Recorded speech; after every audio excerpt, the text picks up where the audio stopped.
آج کل شراب نوشی بہت عام ہوتی جا رہی ہے، اور لوگ یہ سمجھتے ہیں کہ اس کا کوئی اتنا بڑا گناہ نہیں ہے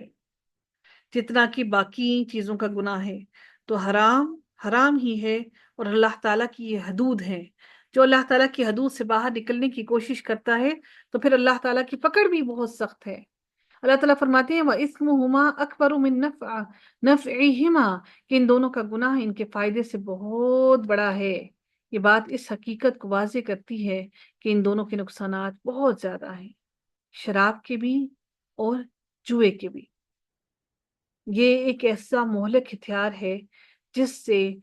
مشرق والے اور جو مغرب والے ہیں وہ تو اس کی لت میں پڑے ہوئے ہی تھے، لیکن آج ہمارے اس ایشیا کے اندر بھی شراب پینا عام ہوتا جا رہا ہے، اور بڑے عام ہوتا جا رہا ہے کہ شادی کی تقریبات کے اندر اور دوستی یاری میں شراب نوشی بھی کرنا بہت عام سی بات ہوتی جا رہی ہے۔ بالخصوص ہمیں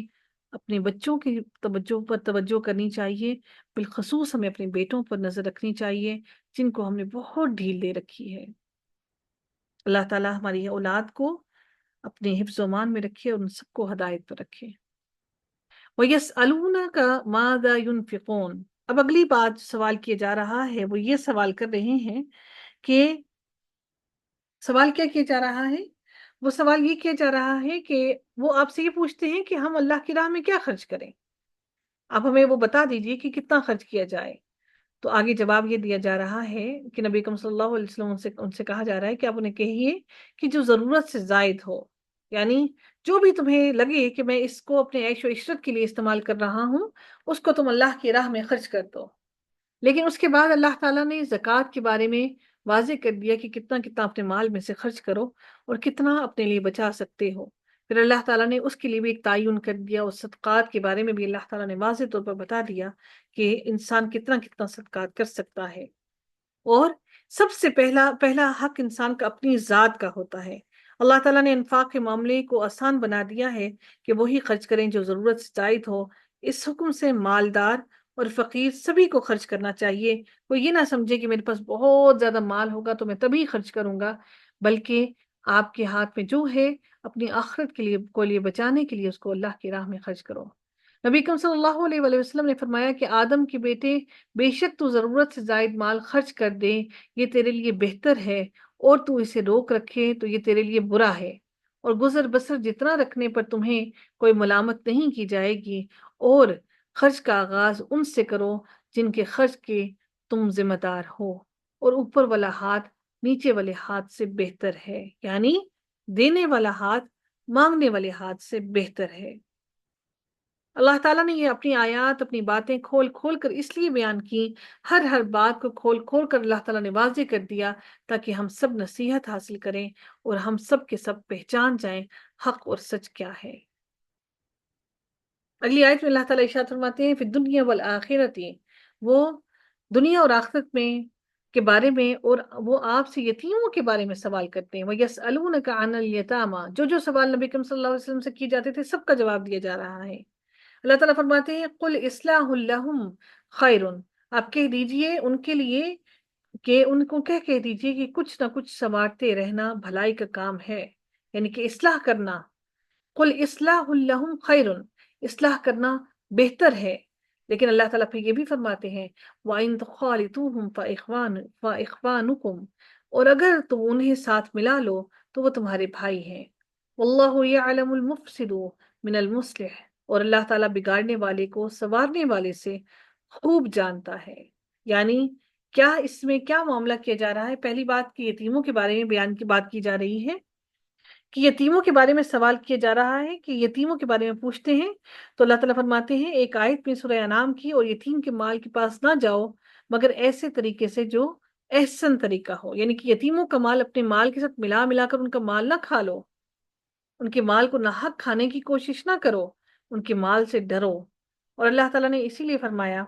کہ اور وہ آپ سے یتیموں کے بارے میں بھی سوال کرتے ہیں، آپ کہہ دیجئے کہ ان کے لیے کچھ نہ کچھ سنوارتے رہنا بھلائی کا کام ہے، اور اگر تم انہیں ساتھ ملا لو تو وہ تمہارے بھائی ہیں، یعنی کہ اگر تم ان کا کھانا، اگر تم صرف اپنا پیٹ بھرنے کے لیے ان کے ساتھ مل کر کھانا کھا رہی ہو تو کھانا کھا سکتے ہو، لیکن اس لیے نہیں کہ تم زیادہ سے زیادہ کھانا کھاؤ کہ جلدی جلدی کھانا کھا لیا جائے، ان کا